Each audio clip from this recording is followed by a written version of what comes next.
Hello, Aquarius, Sun, Moon, and Rising, and welcome to January.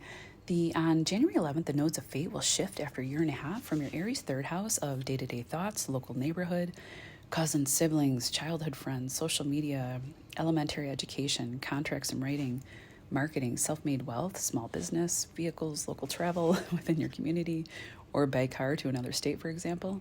And the South Node is sitting in your Libra ninth house of higher education, foreign travel, language, religion, contracts, doctors, lawyers, gurus, teachers, in-laws, grandchildren, legal payouts, publishing and broadcasting, just to name a few. Where you may have had less energy, you might have let go of some of those things. Maybe you finished university, finished a higher degree, are letting go of a teacher, a guru, or a philosophy that you once held dear and lost interest in.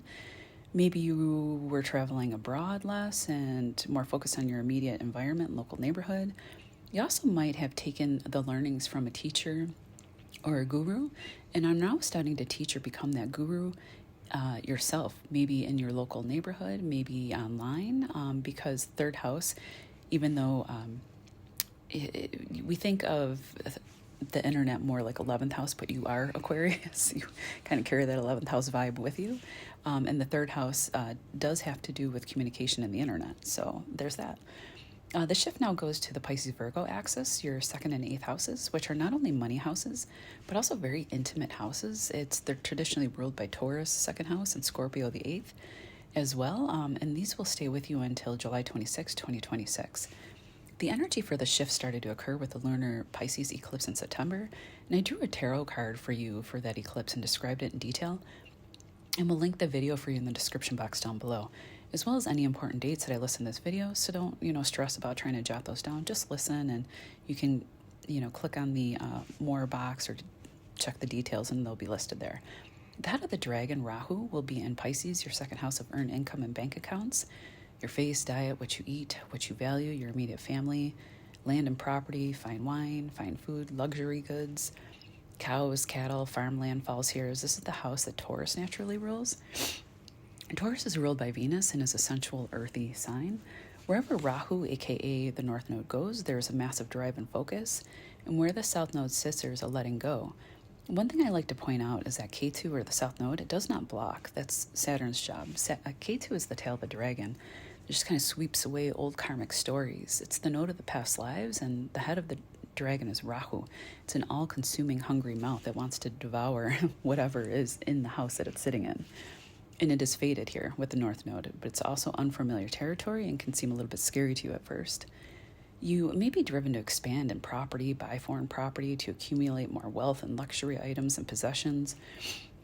Rahu in Vedic astrology loves the second house and can create intense desires here. Your taste in drink and food may become more exotic, as Rahu represents foreign things and does not care about boundaries. So you may literally have a bigger appetite. You'll have to watch over the next year and a half, and especially when Jupiter moves into Cancer in June and will trine over to this expansive energy. I think in some ways this will feel freeing, as Saturn, the planet that rules you, along with Uranus, has been sitting in your second house for a while. Sorry, that was my dog sighing. Maybe creating blockages in your account or to how you make money. You may start to make money in a different way now with Rahu here, and it could deal with foreign shores, foreign people, foreigners, foreign land investments, maybe with a group of people or friends, since Jupiter rules your 11th house and Jupiter also rules your second. So you may be driven to use creativity as a way to make money, since Neptune will move into Aries in the third. Aries in your third house is ruled by Mars, so you could be driven to maybe write like fantasy novels, film, a screenplay, children's books, to create self-made wealth and begin working for yourself, just as an example. I think you'll be driven to take something practical from these work houses, your 2nd, 6th, and 10th, which will be activated very much this year and going into 2026, and bring something tangible into the world to create something valuable. And you'll be very driven about this, as Pluto, freshly onto your ascendant, will also be sextiling Saturn when he moves into Aries in your third house in the springtime. The South Node in Virgo will be in your 8th house of shared resources, money you don't earn, like tax rebates, inheritance, money from others, investment returns, etc. The 8th house is a very deep, intimate house. It's a house of transformation, sex, death, rebirth. You could be letting go of an intimacy issue with another. Karmic stories play out here. And when we have the South Node involved, as it involves past lives, You have Pluto on your ascendant now, which is looking over at your partnership house. If there had been an imbalance in partnership in previous years, or if somebody abused their power or there were codependency issues, power struggles, it's all changing now, and the power is being handed to you, affecting early Aquarius, say like 0 to 4 degrees. You could be letting go of a partner if a relationship is beyond repair and will be more focused on yourself and building wealth instead of being focused on another. Second house, let me stop for 1 second, sorry. Okay, sorry about that. I just had to clarify. Let me repeat that. You could be letting go of a partner if a relationship is beyond repair, and you will be more focused on yourself and building wealth instead of so much on another. The second house, although it does involve family, it's also very self-directed. The eighth house is where we are merged with another. It's the house of Scorpio. If you don't want to separate and you want to work on your partnership, this area can be healed with the South Node here as well. The South Node can bring up, deep-seated issue, trauma, secrets here in the eighth house, but to come up to the surface to be healed and let go of for once and for all. Alternatively, you can take something you've learned from that eighth house and direct it towards the opposing house. In your case, it will be the North Node in the second, and you can use that to make money. And an example would be like using the occult, tarot, astrology, detective, or research work. You could be learning about investments from that eighth house, and now you can begin to make money from what you have learned. One thing that I like to point out is that K2, or the South Node, does not block. It's actually Saturn's job. K2 is the tail of the dragon that kind of sweeps away old karmic stories. It's the node of past lives, and the head of the dragon is Rahu, an all-consuming hungry mouth that wants to devour whatever is in the house that it sits in. It's fated with the North Node. It's destiny, and it's also unfamiliar territory and can seem very scary at first. But I think you're ready, Aquarius, especially with Pluto, who on the natural zodiac wheel rules the eighth house and is you. You're Pluto now, and you're being handed tremendous power. Just remember to use it wisely. That third house where the North Node just left in Aries will still be highlighted for some time to come, some years to come, actually. So if you feel that you missed the boat on that third house area, and I mentioned all that house encompasses in the beginning, so you could go back to the beginning of the video, there's still time. Say, for example, if you wanted to learn a language, write a book, start a podcast, start your own business, work on some kind of communication project, speaking project, get a certification course in a subject that would increase your skill level, as a third house rules short-term courses like book coaching, a marketing class, herbalism, things like that. You kind of get the idea there. There will be one more solar eclipse in this house on March 29th at 8 degrees, affecting you most with Libra and Aries placements anywhere from 4 to 14 degrees, or if you have placements in Capricorn or Cancer, or if your sun, moon, or rising Aquarius, again, in that degree zone of 4 to 14 degrees, will be sextiling your sun, moon, or ascendant. This eclipse will flow in a very positive way to you and can bring something new in that third house area, as all solar eclipses do. And this energy will stay with you for about 6 months, following the eclipse to wrap up that story by October at the Aries full moon. Neptune will move into that house on March 30th, the day after the eclipse, and then Saturn will as well, your ancient ruler, move in on May 24th, and they'll come together forming a conjunction at 0 degrees in Aries. So at the end, a result or a reward in that third house can show up for you. At the end of that third house, it can show up for you if you had been busy working on something for like the past year and a half. And let me correct myself, I just made a mistake. I don't mean at the end of that third house. In that third house area, if you have been busy working on something for, say, the past year and a half, suddenly, like a writing project, suddenly that project can materialize when we see that Saturn Neptune conjunction. My God, I'm sorry, I'm having trouble speaking today. You could have found that you've learned a language by now, moved neighborhoods, your book suddenly materializes.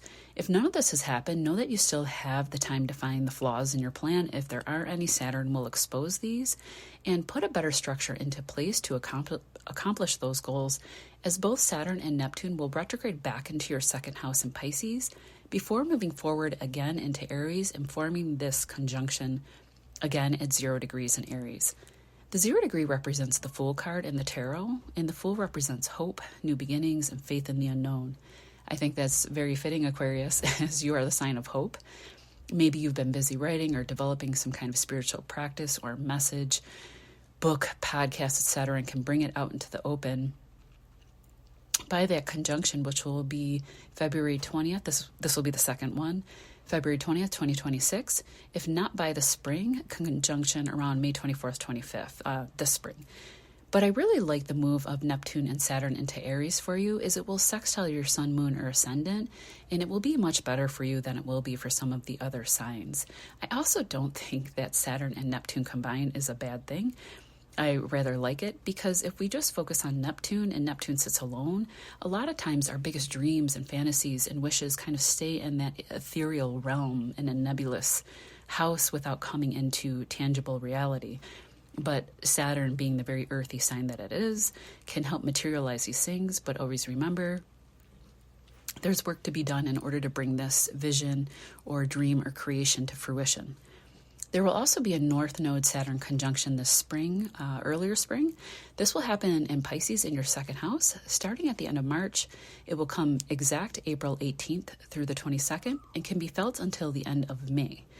I feel this conjunction can shake up or break through a Saturn rut that you may have felt since Saturn moved into your second house. Maybe you have been feeling since March, or let me see, I think it was March or April of 2023. I'd have to look at the ephemeris, but maybe a blockage to your earned income, issues with being able to change something with your face, maybe cosmetic issues or dental work, or something slowing down your esteem in this house, or your desire to purchase property couldn't be fulfilled, a better paying job, things like that. Now with Rahu here, the changes can start to happen. You can start to make sudden, rapid changes, to your face, your teeth, your hair if you want to. So the second house can cover some of these things.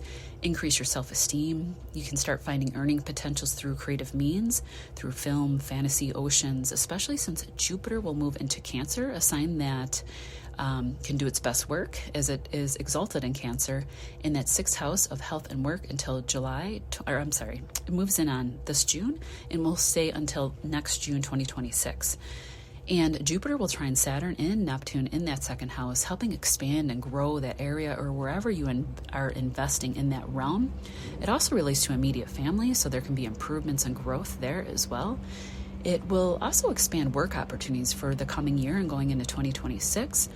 So I think these moves will be very good for you, Aquarius. I know you've been feeling stagnant in that second house, and I'm happy to say with, Cancer moving into that sixth house of health and work, if you've had any health issues come up, especially with Saturn being in the second, you could have had issues with dry eyes or your skin, being inflamed or dehydrated. You could have had issues with your bones, your teeth. The help and the improvements and the regeneration will be happening, especially with Pluto going onto your ascendant and then Jupiter going into that sixth house of health, glowing up your health and your vitality. I think in the coming year, you're going to be feeling a lot better. Jupiter can help heal health issues if there have been any. I know just from my own personal experience, I'm an Aquarius rising, and I've been dealing with problems with my eyes for ever since Saturn moved into the second house, really.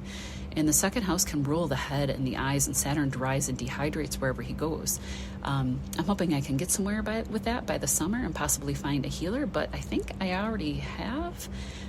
So I'm excited about that, but keep your fingers crossed. Jupiter also rules your 11th house Sagittarius and is going again into that 6th house. So you can also make money by being connected with a large network or group of people, a humanitarian group, a group of friends by networking, working with women, but also through the internet or working on an internet-based project, maybe something philanthropic to help women and children as Jupiter will move into the sign of Cancer. You could do cookbook, that's another thing if you were working on developing a book or something like that. Last but not least, it could be any form of creativity that you do for work, as Cancer and Pisces are extremely creative signs and will be in high prominence over the next year and beyond. All right, Aquarius, we'll see you soon. Talk to you in February.